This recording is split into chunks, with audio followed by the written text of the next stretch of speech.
Berantas kendaraan overdimension, overloading, atau odol terus dioptimalkan setelah relaksasi yang diminta pengusaha ekspedisi. BPTD Wilayah 7 Sumatera Selatan dan Bangka Belitung kembali melakukan kampanye berantas odol dengan melakukan prosesi pemotongan dimensi kendaraan di Terminal Alang-Alang Lebar Palembang. Dalam upaya itu, pengawasan akan dilakukan dari hulu sampai hilir, mulai membangun kesadaran pada pengelola jasa transportir, perusahaan karoseri, hingga agen pemegang merek, serta sosialisasi dan pembinaan pada karoseri, APM, dan pengemudi. Sanksi akan diterapkan pada tenggat Januari 2023 untuk yang tertangkap melakukan pelanggaran.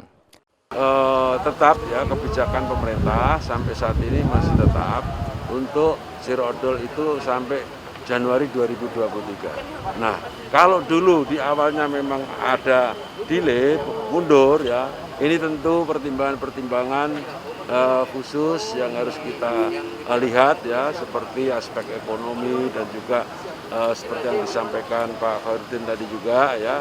Artinya konsekuensinya kan tentu dengan ukuran yang agak kecil ini tentu juga terkait dengan kosnya ya, kos barang, kos angkutan atau tarif angkutan. Nah ini tentu perlu pemikiran bersama ke depan ya, untuk supaya kegiatan ekonomi tetap jalan, kemudian juga harga bagi masyarakat juga terjangkau. Nah ini memang PR yang harus kita lakukan.